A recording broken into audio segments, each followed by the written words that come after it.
Allow me to welcome you to the capital of Somalia, Mogadishu, a historical city once known as the Pearl of the Indian Ocean, a city that was once the support base for freedom and independence fighters from nations across the African continent, but above all, a city that represents the spirit of adventure, determination, unity, and innovation of the Somali people.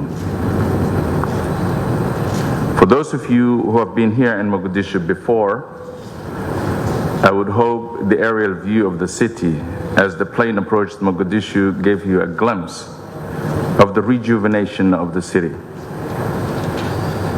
Indeed, Mogadishu, like the phoenix, is once again rising from the ashes, a harbinger of the Somali people's determination to realize stability, prosperity, and peace. The aspiration of the Somali people for stability and self-reliance as a nation has been the driving force of the policies of this administration, administrations before it, and indeed those to follow. Put it simply, the Somali people will not accept anything less than realizing, taking full responsibility for the security of this nation as quickly as possible. Your Excellencies, those working in Somalia with the consent of the federal government of Somalia,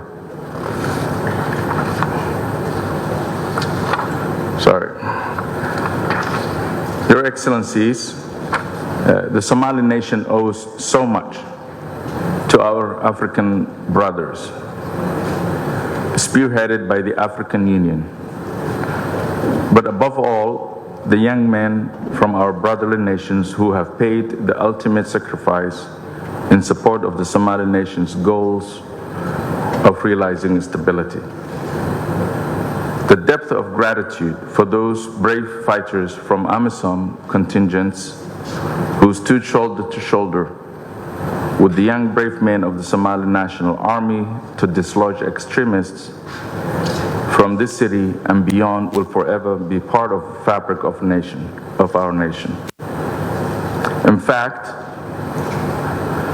realizing a full handover of security to Somali security forces will be a testament to the sacrifice of the heroes who have fallen.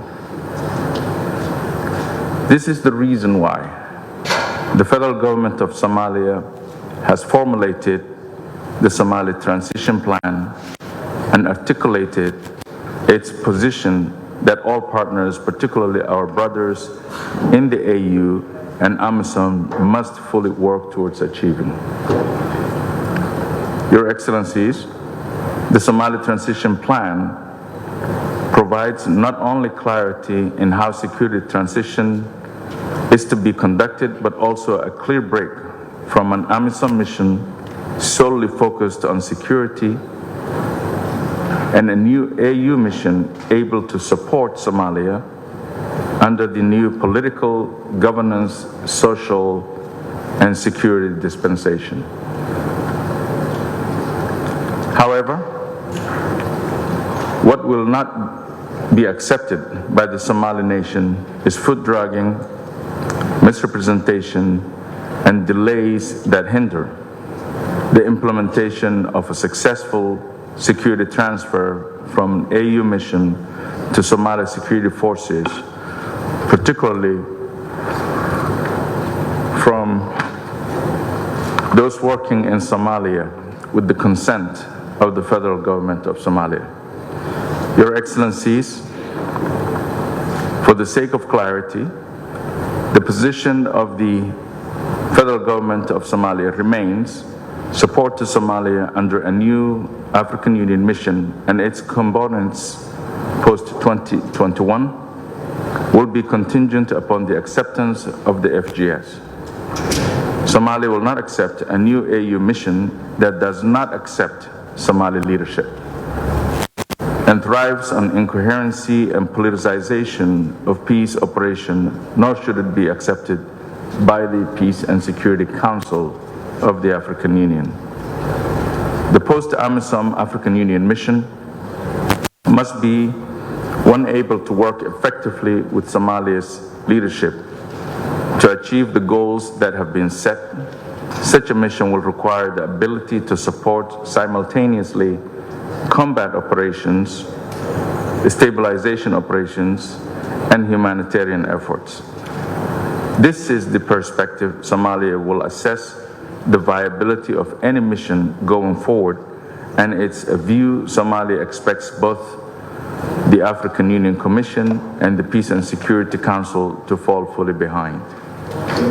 Indeed, it was to honor the sacrifice of the African young men who have shed blood, sweat, and tears with us that the FGS worked with the African Union Commission to formulate a joint position going forward, which would have in turn enabled us to effectively engage with our international partners, both the UN and the EU as a quartet. Your Excellencies, significant progress in developing the CONOPS, concept of operations, was made, a key component of the UN Security Council mandate, as well as operationalizing the articulation of the STP. However, regrettable, the PSC chose to ignore this positive development by adopting an option which the FGS has unequivocally rejected due to its impracticality, but above all, one that signals a message of regression rather than a move forward.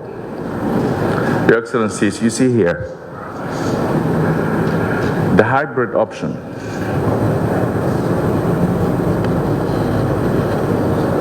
that you chose brings more troops, while the STP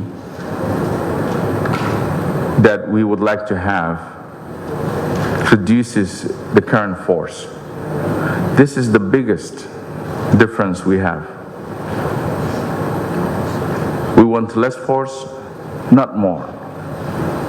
We want a much more effective approach to combating terrorism and strengthening Somali force, and that is the STP.